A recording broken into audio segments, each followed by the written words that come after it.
All right, so we're recording. So hello everyone and welcome to the final Hot Electronics Seminar Talk of the Spring 2018 season.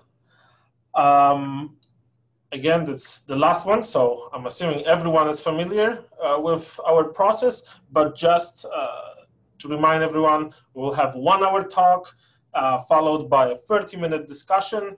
We will be recording everything, and with Thierry's permission, we're going to be posting the recording. And so if you choose to ask an embarrassing question, be aware of that. That's only a plus, but just keep that in mind. And so that's about it. That's, as I mentioned, our last talk of the season. So we will return in fall 2018. And with no further ado, let me introduce our speaker. So we're saving best for last. And our speaker is Thierry Cocon, who will survey for us the constructive models of univalence. So. Okay, thank you. So can you hear me? Can you hear me? Yes, yes, yep. yes, okay. Sorry. Okay, good. So I start. So, okay, so what I will survey are preshift models of univalence. So I will not, the title is a little misleading. It's not all constructive models of univalence, but only the ones that are built on preshift models.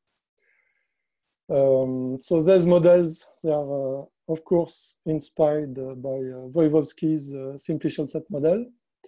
But the difference is that they are developed in a constructive meta-theory. This constructive meta-theory will use a cumulative hierarchy of universes. This meta-theory can be a constructive set theory, CZF, as designed by Peter Axel, or it can be also so extensional type theory, like New-Pearl. And actually, most of what I will present has been formalized by Mark Bickford in New-Pearl. So what will be the content of the talk? So I will first describe the models. Those models will be preshift models, and they will be parameterized by 2 preshifts. Preshifts I, which will represent the interval or segment, and preshift F, which will be a sub-preshift of the sub-object classifier, and which will classify co-fibrations. After this, I will try to describe some relations with Cieszynski's, the work of Cieszynski, who was also analyzing model structures on preshift models. And I will in order to do that, actually, I will describe for each of these models model structure that we can define on those preshift models. And this model structure can be defined in constructive meta-theory. And in the cases we will consider, this model structure will coincide with a model structure that was defined by Cieszynski. And finally, if there is time, I will list some applications of having a model in a constructive meta-theory. So the preshift models I will describe. So I need a base category, which will be curly C, and objects that I will write I, G, J, K, so on. And as I said, so there will be 2 parameters. So 2 preshifts, particular preshifts, one which will be the interval, which will represent the interval, and the other will be other parameter will be a sub-preshift of the sub-object classifier. So it's defined by a property of proposition. So a map cofib of type omega to omega. If phi is an element of omega, cofib of phi, I will say that this is phi is a cofibration. Or phi is a cofibrant proposition.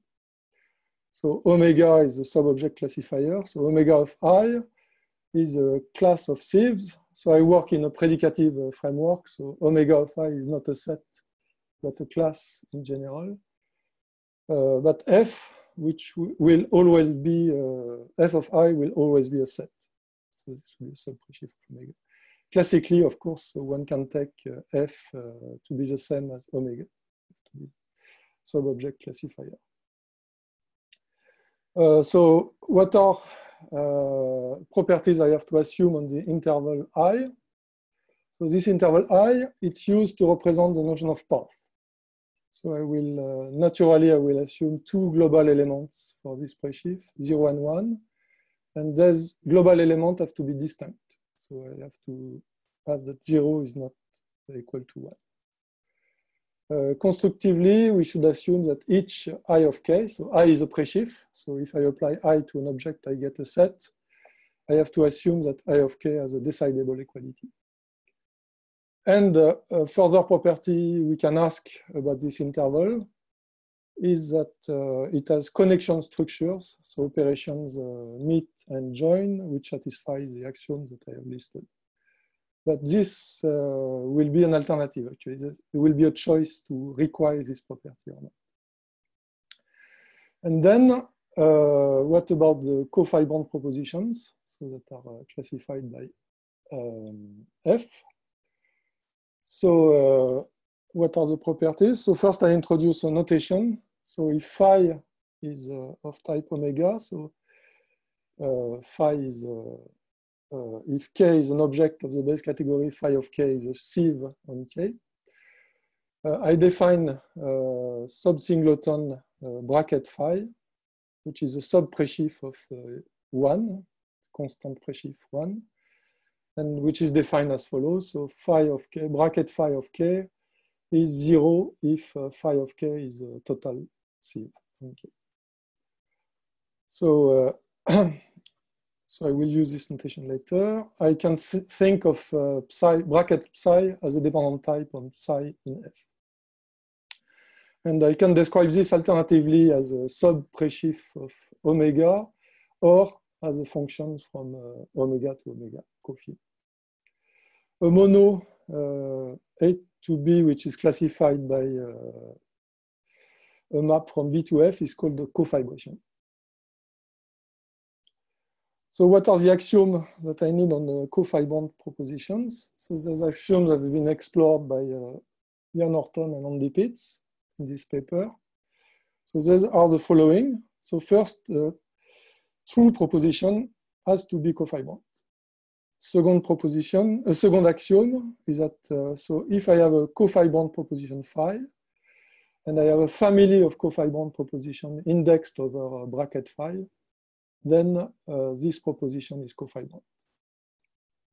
So if I think of this in terms of maps that are classified by F, these two axioms express that identity map is a cofibration, and that cofibrations are closed by composition. So one expresses that the identity map is a cofibration, and two express that cofibrations are closed by composition.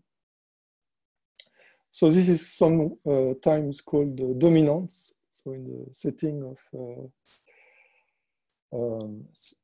synthetic topology or synthetic domain theory. And the last axiom is that cofib is closed by disjunctions. So if phi and psi are cofibrant proposition, then so is phi or psi. And then finally, so I have mixed axioms that are mixing interval and cofibrant. And what are these axioms? These two axioms are that propositions I equal 0 is cofibrant, and the proposition that I equal 1 is cofibrant for I of type interval. And the last axiom is following. So if I have a family of cofibrant propositions indexed over the interval, then for all of these propositions is a cofibrant proposition. Okay. And these are all the axioms that I need on notion of cofibrant proposition, cofibrant maps. So what about a remark about this last axiom? So actually, so in the setting of synthetic topology, cofibrations correspond to open map inclusion. And the last property, actually, it states that I is compact in this setting. And this is appropriate since I is supposed to formally represent the unit interval. And another formulation of the last axiom, closure under for all quantifications over the interval, is that the path functor preserve cofibration. So this is another way to formulate the last axiom on cofibration.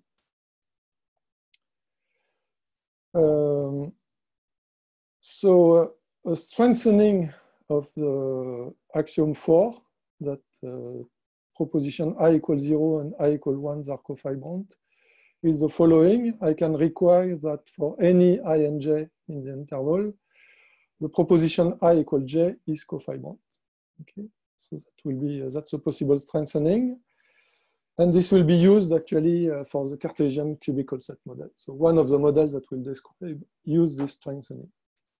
This strengthening expresses that diagonal map from I to I square is a cofibration. So classically, as I said, so one can take F to be omega, and all monos are cofibrations. And in all cases we have looked at, it's possible to take F of I to be all decidable sieves in a constructive setting. This is also a possible choice. Okay, so to summarize, so I have two parameters, I and F. And from these two parameters, I will describe how to build a model of type theory with a path type. Path types will be defined using these interval types. So how does this work? Well, I know that presheaves form a model of dependent type theory without path types. Okay, and this is defined as follows. So a context is interpreted by a presheaf, and the dependent type over context is interpreted by a presheaf on the category of element of this context. I can interpret this judgment of type theory as little a is a global section of the presheaf A. I can interpret substitutions between contexts. So substitutions is simply a natural transformations between two presheaves, delta and gamma. So I can define the extension of context. So if A is a type in gamma, then I can define a new presheaf gamma dot A, and I have a projection map from gamma dot A into gamma. So I can use the usual syntax of dependent type theory in these presheaf models. And I have on the category of presheaves, actually, I have a functor, contravariant functor, which is type n. Type n of gamma is a set of un presheaves on the category of elements of gamma. And the theorem is that this functor is actually representable by a presheaf Vn. And this presheaf can be used to interpret the universe of size n of this presheaf model. So, as I said, so I will use freely the language of type theory to talk about these presheaf models.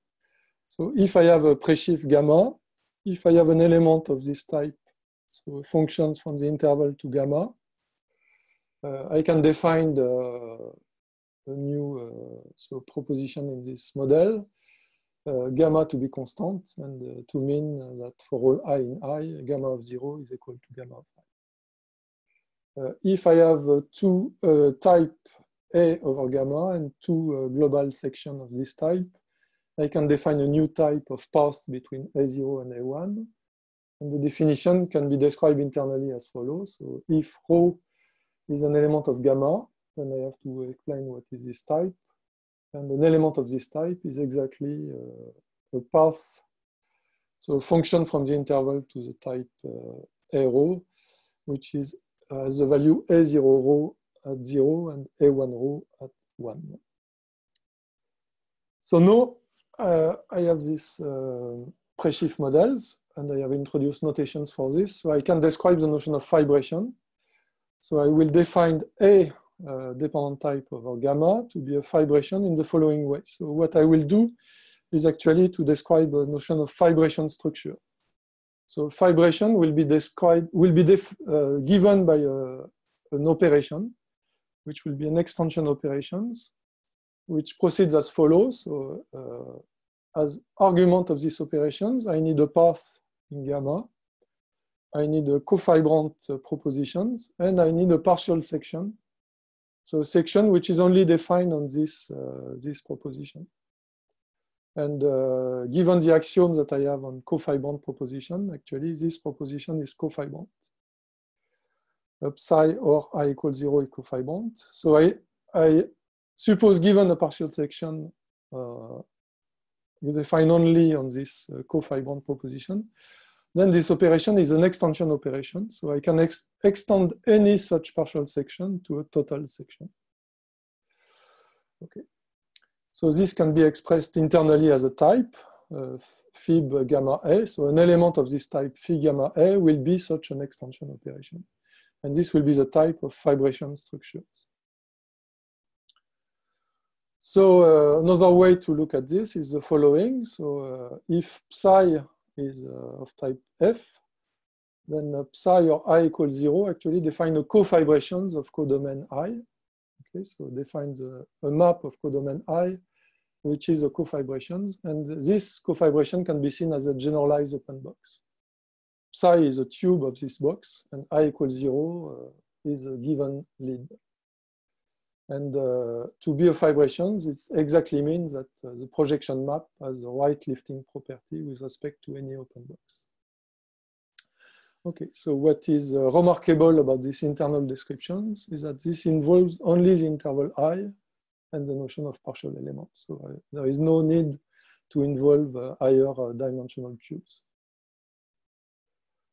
Okay, so how can we use this to get a model of type theory? So what I want to interpret is space theory where the identity type is interpreted by the path type. So I need a transport property. So if gamma is a path in context gamma, I need to have that path equal element shares the same property. So I need to have an equivalence between these two types. And this is given actually by the special case of this extension property. Okay.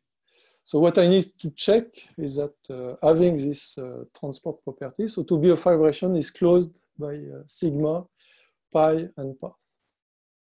So we can define the sigma type in a Preshift model as usual, and we can prove that sigma AB has a fibration structure if A and B have a fibration structure.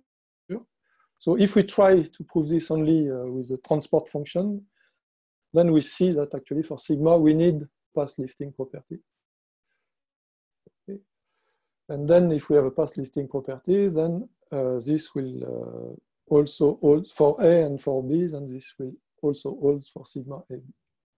Okay. And then for the path type, actually, when we try to check the path lifting property, that's where we see purely type theoretically that we need a refinement of the path lifting property. So that's where we need this refinement with the cofibrant proposition psi.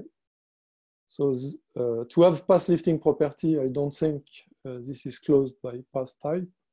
But to have this fibration, to have a fibration structure is preserved by path type. So, and this is an internal motivations of the refinement of the path lifting property with this extra condition with psi involving the cofibrant proposition psi. But this refinement can also be motivated historically. So actually, this can be seen as a formulation of the following principle of homotopy extension property, which was emphasized by Allenberg. So this was in the setting of combinatorial topology, and the property was the following. So if A is a sub-polyhedra of B, and if we have two homotopic functions f0, f1 on A, from A to X, and an extension f'0 of f0 to B, then there is an extension f'1 of f1, which is homotopic to f0. Okay. And what we have expressed as a fibration structure can be seen as an abstract formulation of this homotopy extension property. Okay, and the notion of cofibrations correspond to the notion of subpolyhedra. So there was no problem actually to check closure under sigma and path types for fibrations. Where there is a problem, it's to check the closure under product, dependent product. And so far, there are two alternatives. And in both cases, the idea is to reduce the path lifting to a transport-like property. So what are those two alternatives? So the alternative one is to add a connection structure on I, so to impose that interval I as a connection structure. So for instance, this will be the case if I has a structure of a distributive lattice. The second alternative is to refine the path lifting property. So path lifting property was an extension property of any given partial section of this form on these types for k equals 0 or k equals 1. And what we refine, the refinement will be to ask the these extensions for any given k. So if we have a partial section on this type for a given k in I, then we can extend this to a total section. And if we refine the path lifting property in this way, then we will not need the connection structure on the interval. Okay. So in both cases, we get actually we can show closure under dependent product. Okay. So in both those alternatives, A1 and A2. So alternative A1 is to have connection structure on I. Alternative A2 is to have this to require this refinement for the extension property. As I said, so this psi or I equals 0, psi or I equals 1, this can be seen as a generalized form of open boxes. So if we generalize the 0 and 1 to an arbitrary element k in I, this is yet another generalization. And this can be seen yet as another generalization of the notion of open box. And this alternative has been explored in this paper on Cartesian cubical type theory. And in both cases, so we show closure under dependent product. So what can be done at this general framework is following. So that's where we need this compactness of I. So the fact that cofibrant propositions are closed under for all quantifications over the interval. From this, we can prove the so-called equivalence extension property, which is the following. So if you have a fibrations over gamma and a cofibrations of codomain gamma, then any equivalence of having the codomain A sigma, so where we restrict A along these cofibrations, any such equivalence can be extended to a total equivalence, so an equivalence over gamma. Okay, and this we can prove at this abstract level only using the compactness of the interval. Okay, and this equivalence extension property, actually, if we look at it, this express univalence because it corresponds to this fact that the type of these sigma types, so of equivalence of fixed codomain, is a contractible type. And this is a possible way to express contractibility. And actually, this equivalence extension property can be seen as an internal way to express this contractibility. So this property is needed if we want a model of univalence. Okay, so what do we have so far? So we have a model of sigma and path, and that was easy. We have a model of dependent product that was a little more subtle. Do we get a model of type theory? Not quite. So there are two issues. First issue is that elimination rule that we can interpret because we have a transport map, which is given by the vibration structure. So this elimination rule holds only up to path equality and doesn't hold up to judgmental equality, so strict equality. That's the first issue. The second issue is the issue of universes. Can we define a universe of fibrant types? So the first issue about that the elimination rule for path holds only up to path equality. So this is solved by an adaptation of an idea of Andrew Swan. So this problem, it comes from that in our abstract setting on conditions on the vibration structure.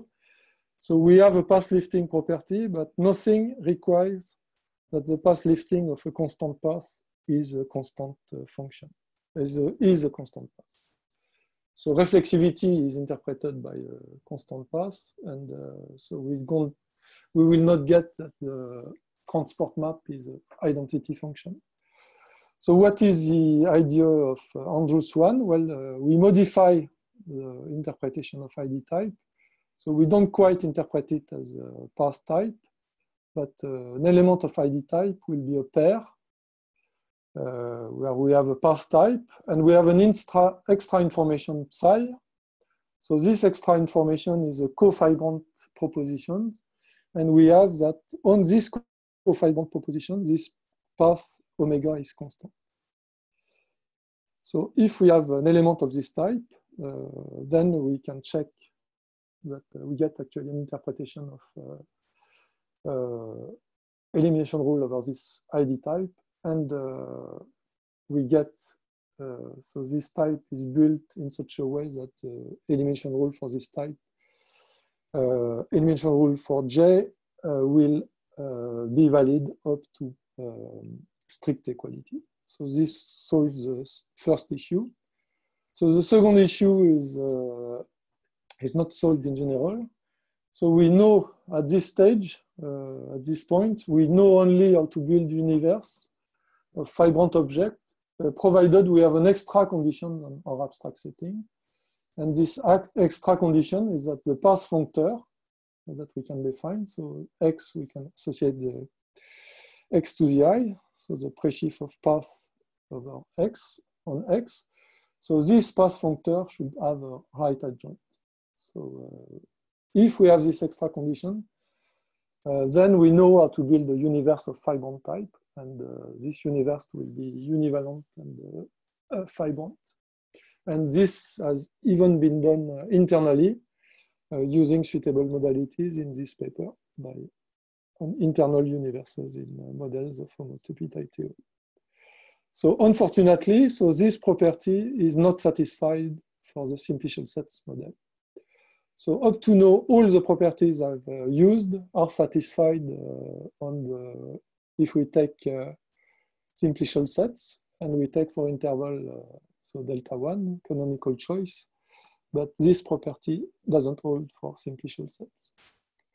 So it doesn't mean that, I mean, it's not a theorem that if we don't have a right adjoint, we don't have interpretation of universes, but so far we don't know how to do it for simplicial sets. So how does it work? So we can define the following functor on the category of presheaves. Contravariant functor. So this F type N of gamma will be the set of pair A, C, where A is in type N gamma, and C is the vibration structure on A. So if the path functor has a right adjoint, then this functor is representable. And representable for this functor will be a universe of fibrant types. From the equivalence extension property, we can prove that this universe is fibrant and univalent. So we do get a model of univalent type theory. So in summary, so we have two parameters, I and F, with natural condition on I. I mean, global object 0 and 1. 0 is different from 1. Maybe a connection structure.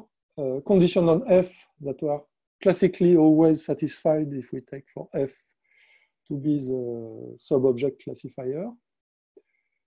And the variation that the choice of anodyne maps or generating trivial cofibrations was the following. So if I has connections, so for instance, if I has a structure of distributive lattice, then we need only to have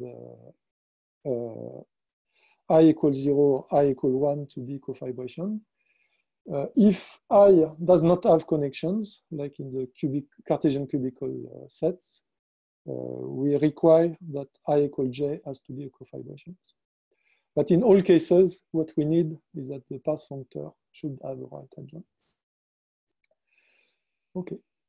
So these last conditions to have a right adjoint, it always holds if I is representable and C is Cartesian.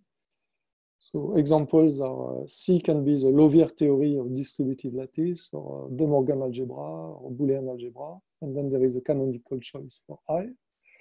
Or C can be the Lauvier theory of two constant theory with two constant 0 and 1, Cartesian cubical set. But then, so we require I equal j to be cofibrant. And as in all both cases, all these cases, so we can take f of I to be this in a constructive framework, f of I to be all decided by sieves on I. So as I said, so everything works also in a constructive setting with simplicial set and I equal delta 1, except the last condition on the path functor to have a right adjoint. First open question is if we can find a refinement of the notion of fibration structure, which also works for simplicial set. So this last condition doesn't work because if this path functor has a right adjoint, then also the square, I mean, this functor will also have a right adjoint, and then this will preserve colimit, but it does not preserve colimit. So it cannot have a right adjoint. Okay. So last remark on general remark on this model. So to be a fibration structure, so in the case where gamma is a constant presheaf 1, then A is a global type. And then to be fibrant means that we can extend any partial path which is given only on this cofibrant proposition. Any partial path can be extended to a total path, like this. So in general, to be a fibration is not the same as each fiber with fibrant. So that will be pointwise fibrant. But if we have pointwise fibrant types and we have a generalized transport, so this condition, which is the same as a fibrant structure, but only in the case where gamma is constant, and we have a constant partial function section. Then in this case, if this constant partial section can be extended to a total section, so this can be seen as a general form of transport. So if we have transport and pointwise fibrant, then we get a fibration. So we can decompose the fibration structure into a pointwise fibrant structure and a transport structure. And this is needed actually so far. This is a way, only way I know how to interpret higher inductive types to use these decompositions. And actually it is not clear at this point that how to interpret higher inductive types in the simplicial set model. So the second open question is if we can adapt these ideas to interpret higher inductive types in the simplicial set model. So this question, I think, is easier than the first question. I think this should be solved and can be solved. But it's yet open, as far as I know. Okay, so as I said, so I will compare what I've done so far with what was done by Cieszynski in his book Les préfaisceaux comme modèle des types d'homotopie. Which is actually, as we will see, so which is quite close to what we have done so far, but much more subtle. So what we have presented so far can be seen as a very simple case of what he has done. So Cieszynski works in a classical meta-theory and consider mostly the case where cofibration is mono. And he tries to analyze when we have model structure on simplicial sets in general where cofibrations are mono. And so he works in a quite general framework with a general notion of functorial cylinder. I will limit myself to the case where this functorial cylinder is given by the interval. So I will also assume interval I, so which has in his setting, so he assumes only global element 0 and 1, and 0 is different from 1. And he analyzed model structure where anodyne maps are generated generalized open box inclusion. So defined by psi or I equals 0 and psi or I equals 1. And he described, so in this book, he actually described a model structure, this framework, where the fibrant objects are exactly the same as the one that we have described. So the fibrant objects are the same. So the difference, and the cofibrations are the same. So if we take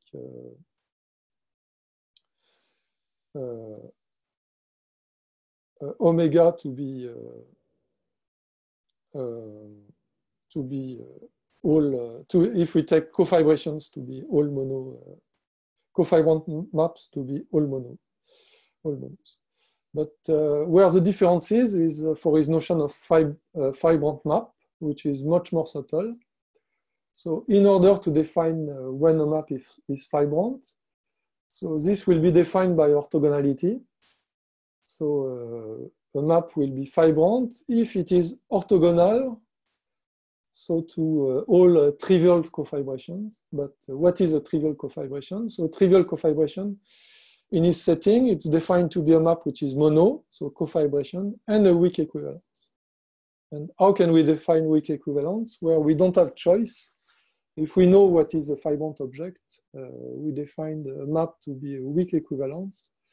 If whenever X is fibrant, this map X to the B to X to the A is a homotopy equivalence. So that's what he does. I mean, he doesn't have a choice. He has fixed the notion of fibrant map. So he has no choice for weak equivalence. There is no choice for trivial cofibrations. And there is no choice for the notion of fibrant map. So this notion of fibrant map, a priori, it's different from our notion of fibrant map that was defined by orthogonality only with respect to open box inclusions. So in his settings, to be fibrant, it's by orthogonality with all trivial, with respect to all trivial cofibration.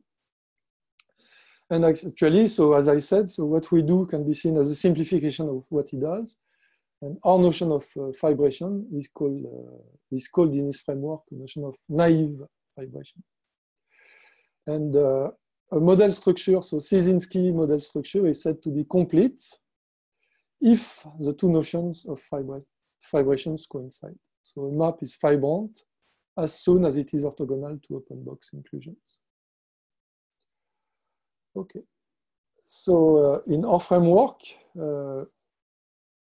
actually, so what happens is that, as we will see, so we have actually complete model structure. So what we have described in our settings, so we have actually described a large class of complete Cieszynski model structure. We can show, and so this is a new result, that we have this characterization of fibrations in our settings. So given the axioms that I've listed on interval and cofibrant map, we can show, actually in the case where cofibrant map are all monos, we get Cieszynski model structure, which is complete. And how is this done? So this is done in the following way.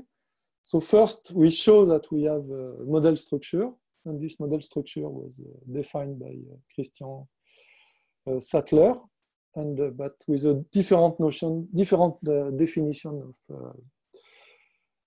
equivalence, weak equivalence. But of course, I mean, this notion of weak equivalence will be the same as the notion of Ciesinski weak equivalence. So I will only sketch quickly how Christian defined the model structure. So first, he defined trivial cofibrations as in a different way. So trivial cofibrations will be defined by left lifting property with respect to any naive fibration. Okay, so this is a priori a non-absolute definition. So it may depend because it may depend on which universe we use to look at the notion of fibration. So fibration for a given universe, we will get a notion of trivial cofibration for this universe. And a priori, this notion of trivial cofibrations depend on the universe. Okay, and then what we show in a constructive framework is that we can factorize any map A to B between two presheaves into cofibrations and trivial fibrations, or trivial cofibrations and fibrations. So we know what is a cofibrations. So it's a mono. Trivial fibration, so it's defined by orthogonality. So this we know what it means, and we have just defined trivial cofibrations as having left lifting property with respect to any fibration. So these two factorizations are actually not so complex. So this factorization is direct cofibrations, trivial fibrations is direct and can be done internally. The second factorization is more subtle. So it's, but still it's simpler than use of small object argument. So it can be done by the inductive process, which does not involve quotient, like in the small object argument. Once we have this factorization, we can define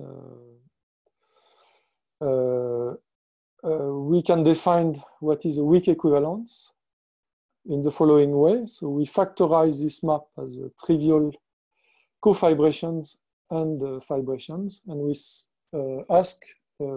we define this map to be a weak equivalence if and only if this map F2B is a trivial fibration. And the trivial fibration, so it was good definitions which doesn't depend on the universe. So we get Christian's definition of weak equivalence. And then, so we can show that actually to be a trivial cofibration is the same as being a cofibrations and a weak equivalence. So it's absolute after all. And to be a trivial fibration is the same as being a fibration and a weak equivalence with this definition of weak equivalence.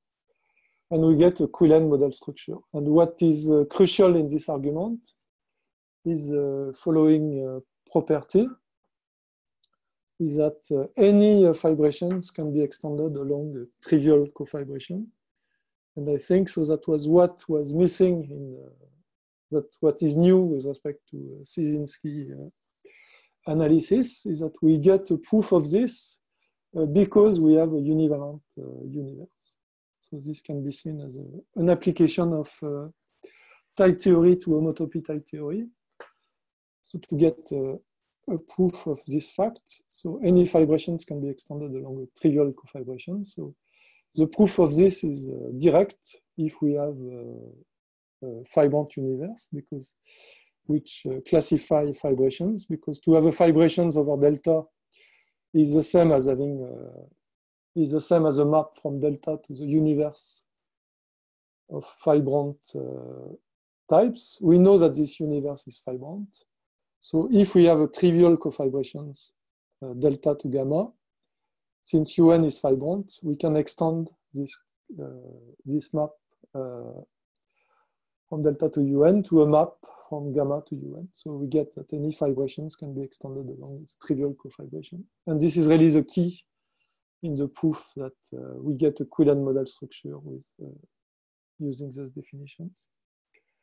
So to summarize, what do we get? Well, we get another way, which is not a priori the same as Ciesinski, to define a model structure on these presheaf models. But then Christian noticed that I mean, there's two notions of model structures. They have actually the same notion of fibrant object. Okay, because for Szyszynski, naively fibrant and fibrant is the same for objects. And we have the same notion of cofibrations, if we take cofibrations to be all mono. So by the basic result in homotopy theory, actually there's two model structure coincide. Okay, they have the same notion of fibrant object and the same notion of cofibrations. So actually we get another presentation of, in this special case of Szyszynski model structure. So we get a new class of complete Szyszynski model structures. Okay. So this class of models is parameterized so by the interval and the class of cofibration. So we can ask how do these models compare? So for instance, if we vary a class of cofibrations, well, what can we say? So the only, so far, the only result that we have is based on Simon-Huber canonicity theorem.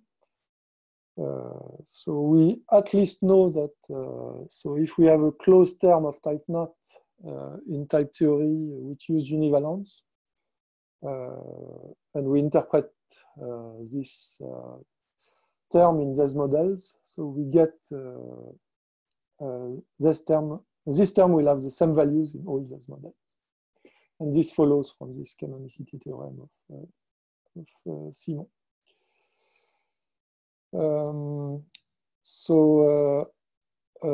Important open problem, so but for classical mathematicians is the following. So how, in the case where we start from the distributive lattice, or in the case where we start with Cartesian cubical sets, there is a natural map from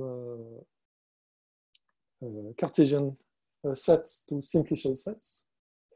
So we have a canonical map in this way. We also have just described the Quillen model structure on this category.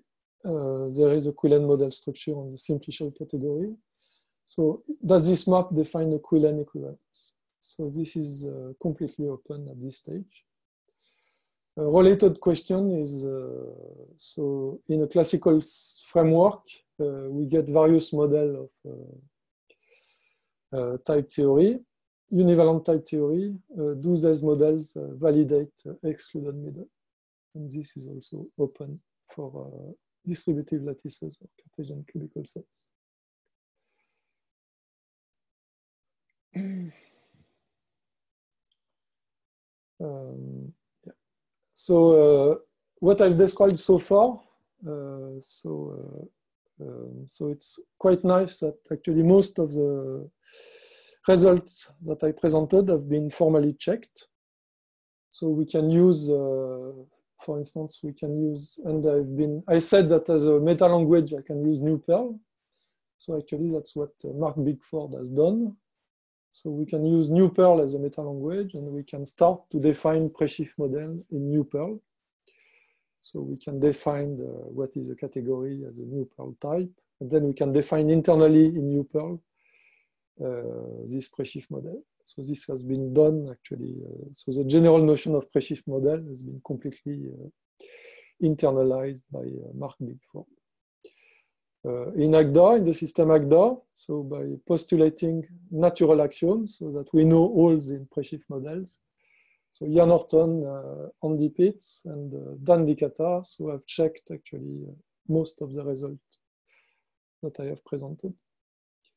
And to relate to the recent discussions between Mike and Thorsten, so these models so of NuPerl and Agda, so they only justify the syntax with explicit substitution. But if we use CZF, so set theory as a meta language, we can justify syntax with implicit, so ordinary syntax of lambda calculus with implicit substitution. So what are the applications? So I will end with applications of this constructive models of univalence. So the first application is consistency strength. So it's a natural question to ask if we extend the Martin-Löf type theory with a hierarchy of universes with pi, sigma, inductive definitions.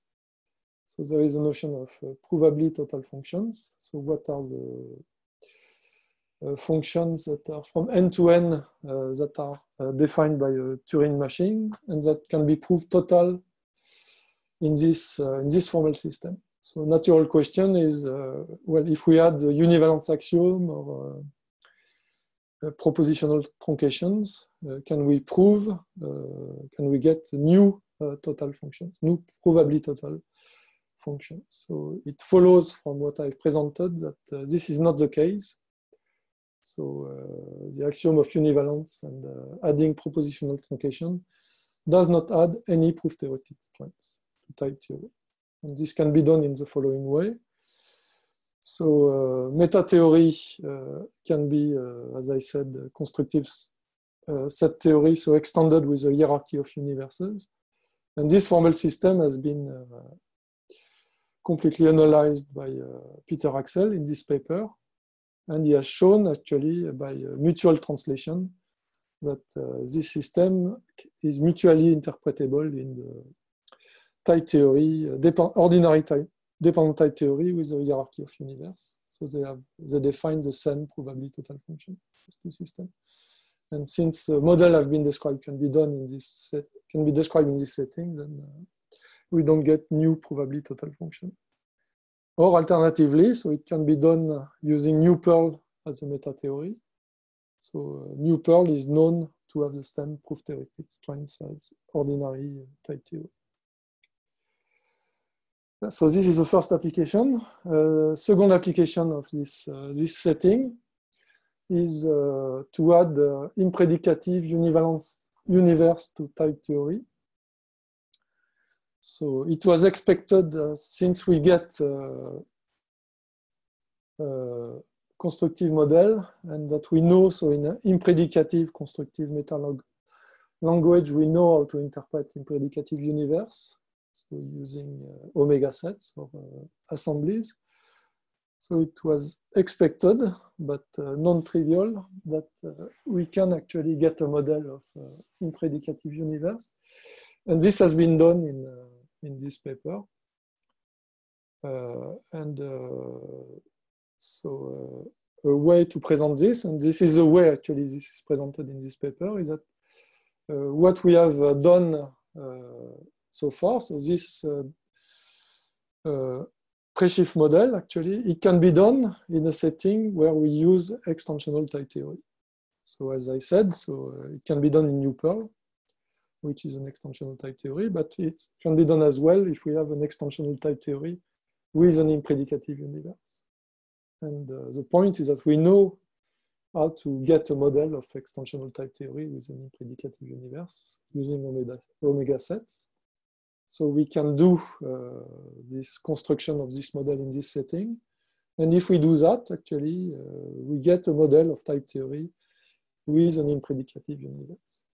So where it is nice is that so there are, this paper shows that there are nice encoding of higher inductive types using impredicative universe. So this is a semantic way to justify as to show that this shows the consistency of the theory which is used in this paper.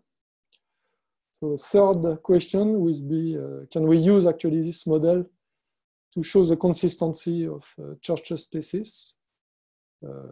Of course, formulated with existence. So if we formulate Church's thesis with the sigma types, we get a contradictions because we have extensional type theory. We have extensional equality, but if we formulate it with existence, I expect this to be a model of which validate Church's thesis.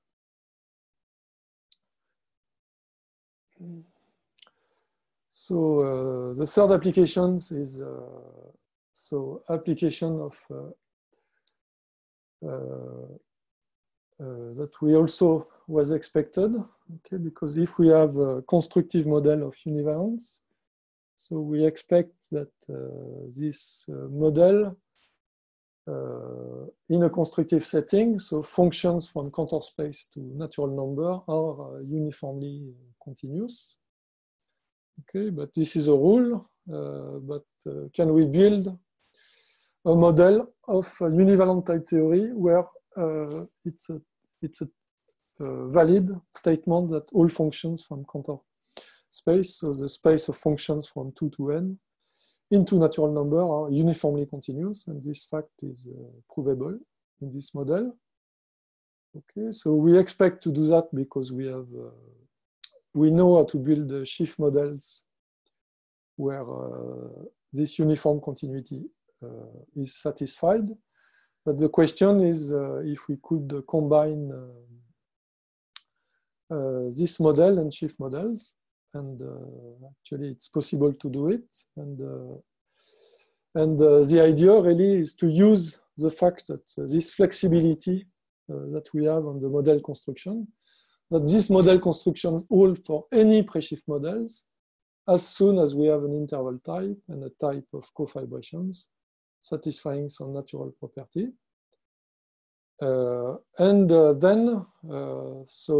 What we do is that we start from a model, pre-Schiff model, where we have base category and interval type and cofibration type. And then we extend it with another category D. Okay, so we work with, for this model of uniform continuity, we need this category of Boolean spaces, and we work on the product category as the base category, C times D. So the objects are no pair of objects. So I, which is an object of the old base category C, and B, which is an object of the new category D that we introduce. Okay, so we have a pre-Schiff I and F. So how can we extend it to this new setting? Well, actually, there are possible choices, but which all of them works. So one possible choice is to take for a new interval simply to forget the second component.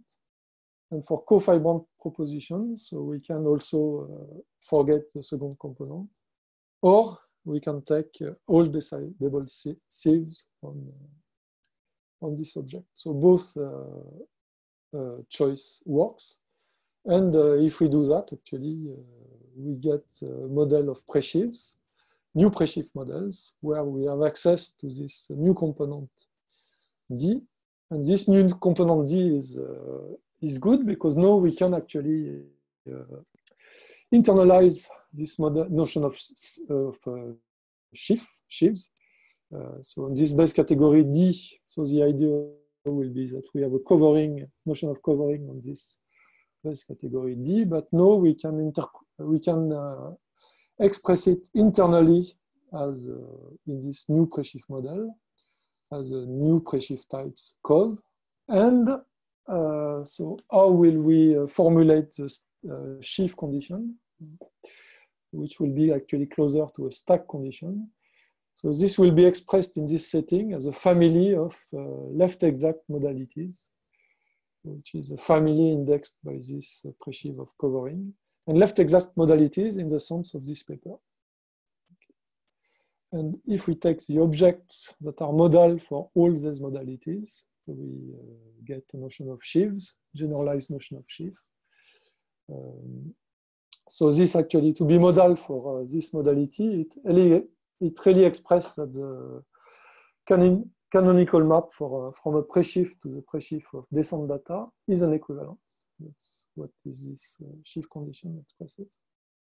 So using the result of this paper, actually, we get a model of type theory. So internal to this pre-Schiff model, we get a model of type theory, and in this model, all functions from this type to these types are uniformly continuous.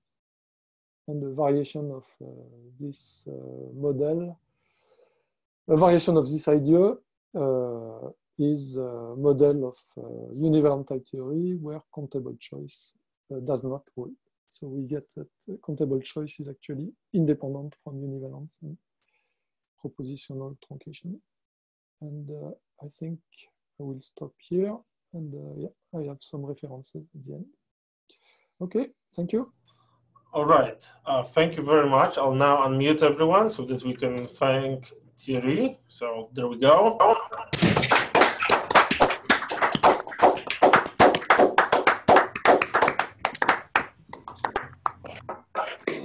right. So now I have muted everyone again, and we will start our discussion session. We have up to 30 minutes for discussion. So at any point in time, feel free to unmute your microphone and ask a question. Stage and the moment are yours, whoever you are.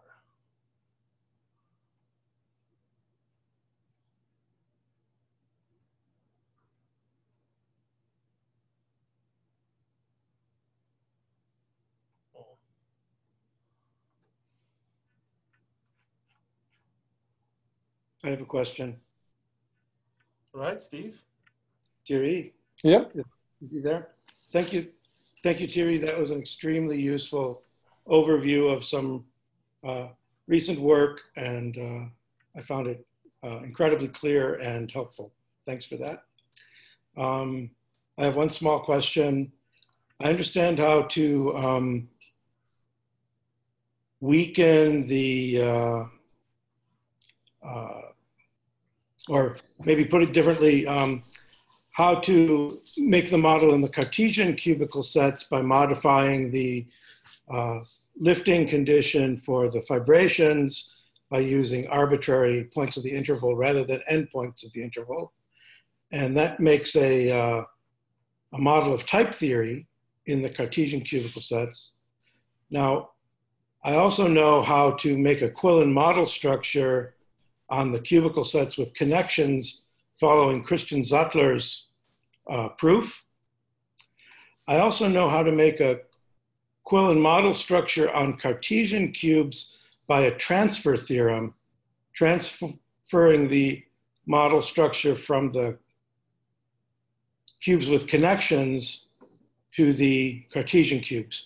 What I don't yet know, but what I'm thinking about myself is how to directly construct a Quillen model structure on the Cartesian cubes.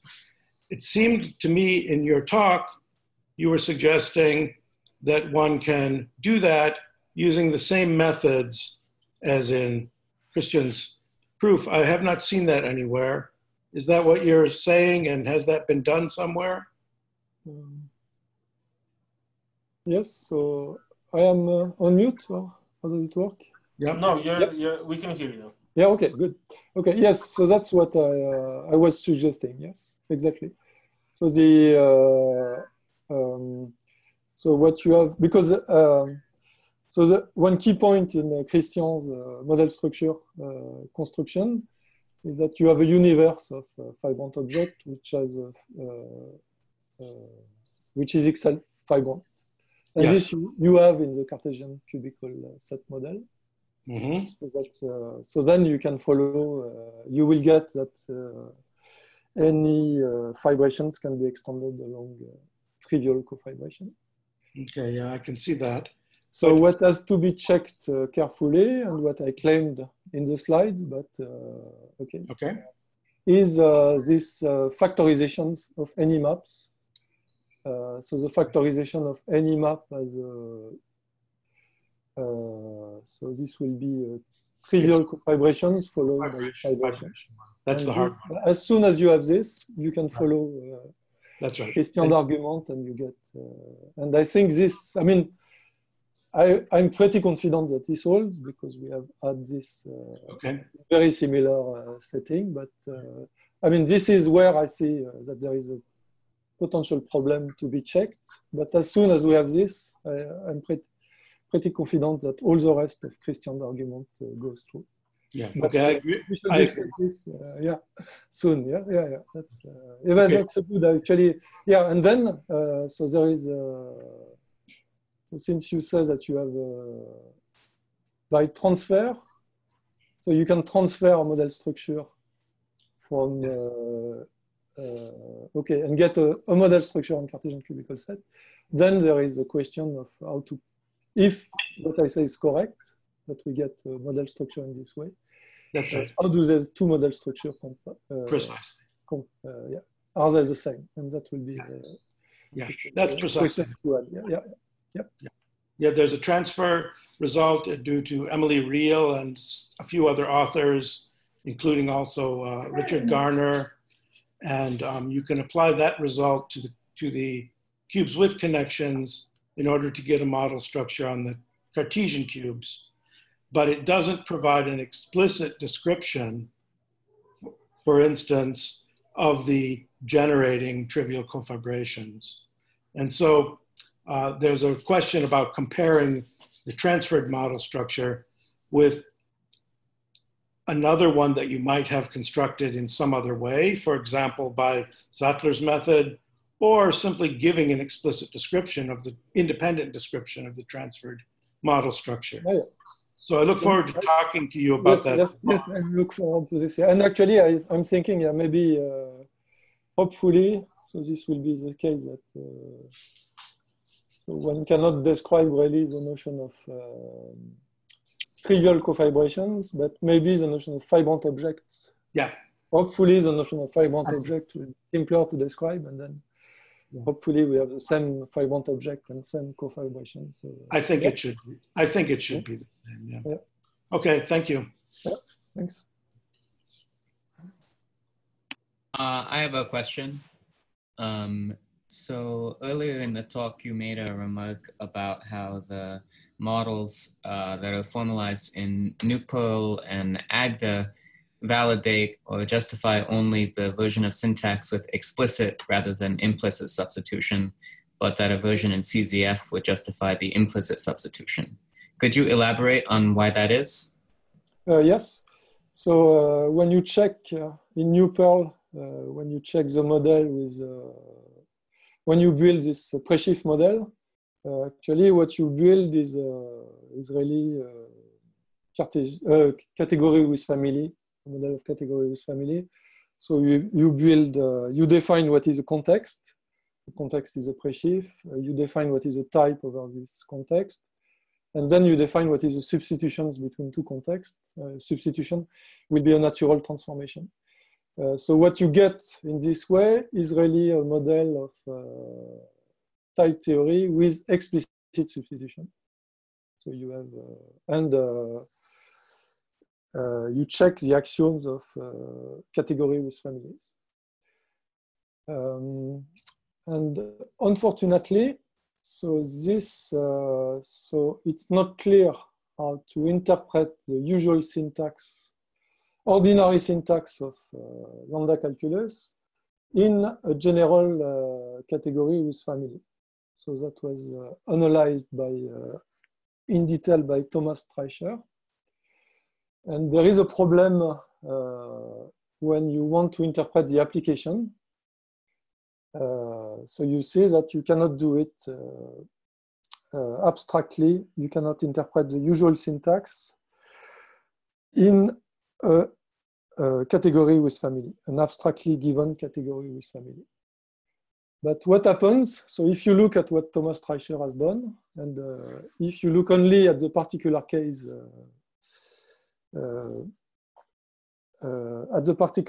where you are interested in a Presheaf model, and the meta theory is set theory, then there is a way to solve this problem. Okay, and so the key there is that in set theory, you have, if I give you two sets F and A, I can define the fact that F is a function, a set of pairs, and A is in the domain of this function. And this is because basically, so set theory is untyped in a way. So you have this notion of A is in the domain of a function. And because of this, it's possible to follow Thomas Streicher argument, semantics, but to interpret, in this particular case, to interpret the usual syntax of of lambda calculus. But this doesn't work if you, as Thomas Streicher wanted to do, was to interpret usual syntax in an abstract category with family. This will not work. I see, thank you. One thing that might be worth trying is that since one of these is formalized in NuPerl, while NuPerl is type theoretic to a certain extent, it does show with set theory the property that you can talk about untyped elements being in multiple types. So I wonder if it would be possible to carry that argument in the NuPerl style type. Yeah. That looks interesting. Yeah. Thank you. All right. More questions? We still have a bit of time. Natural question is, where is Thorsten? To ask a question. Oh, we'll wait a little bit. I've got a question, Thierry. Yep. Just wondering whether this new work sheds any light on how you would develop cubical type theory. I know you've come up with more than one option for a type theory that's inherently cubical. And in this approach, you just needed a single interval. Does that change how you would develop a cubical type theory?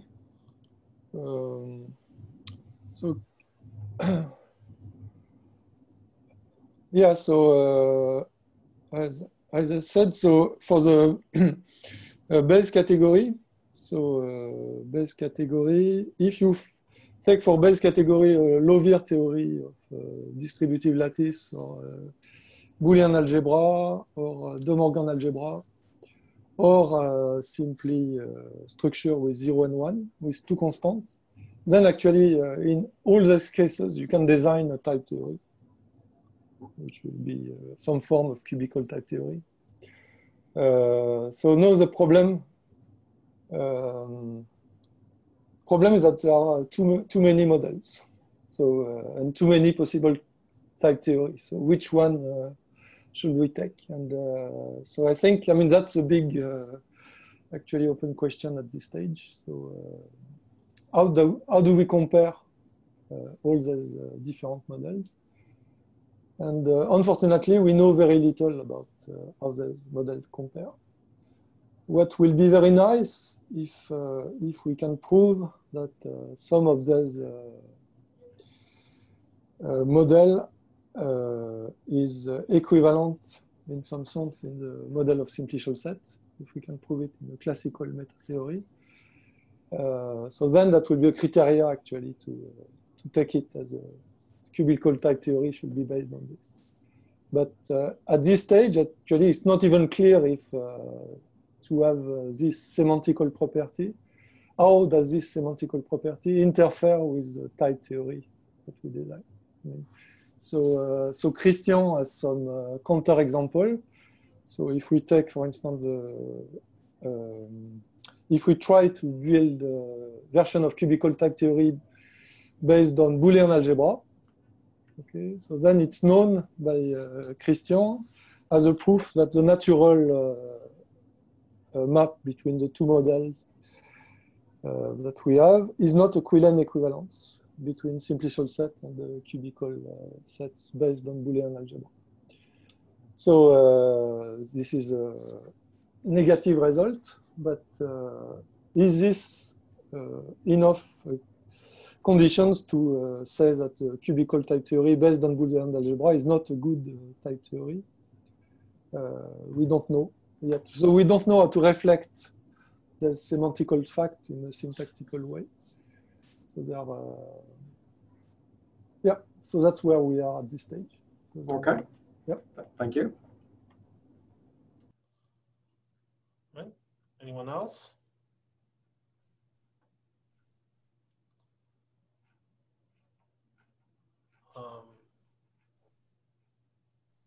If we don't have anyone, maybe I'll ask a quick question. So do you have a definition of a model? What would it mean to be a model of cubical type theory?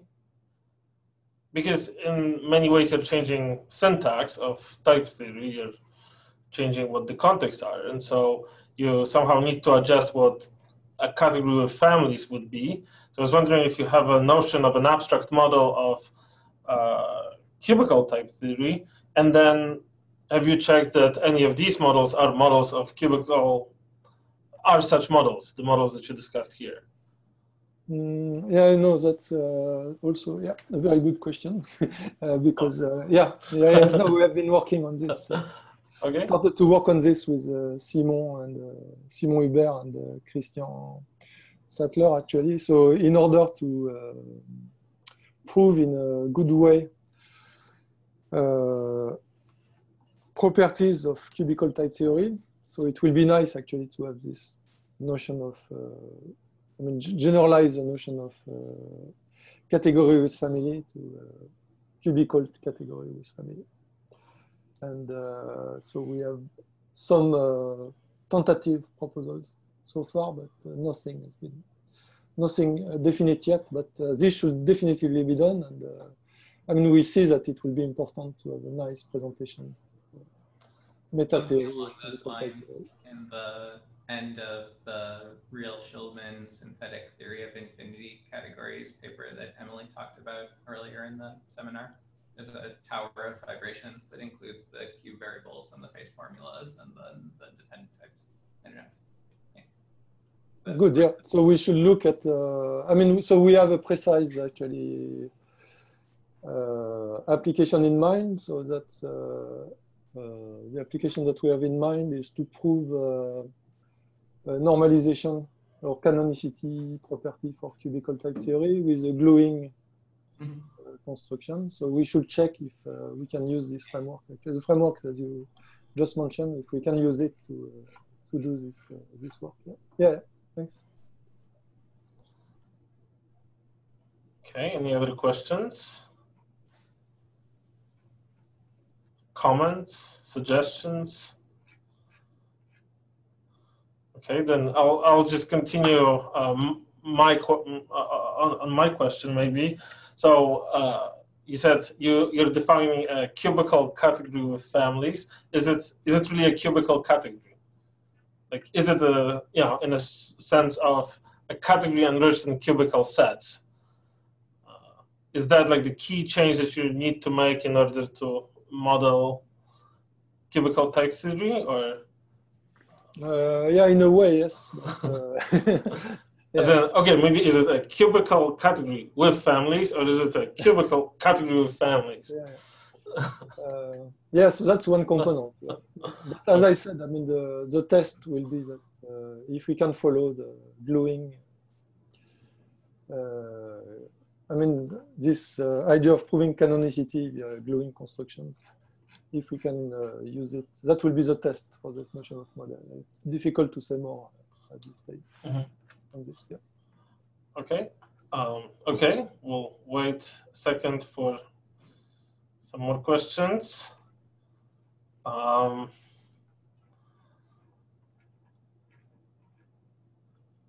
Okay. So if there are no further questions, as much as I'm enjoying the uncomfortable silence, I suggest that we thank Thierry again. So I'm going to mute everyone's microphone. Okay.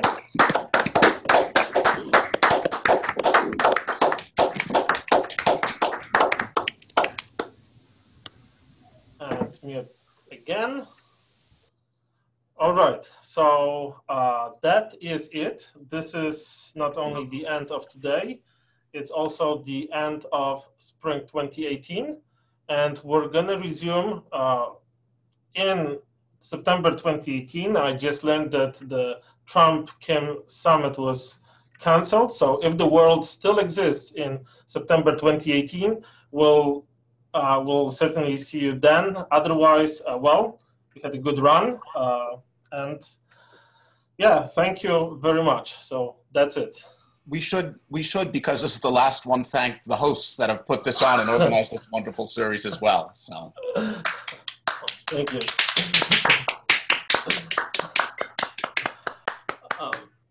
All right. So yeah, see you in 4 months.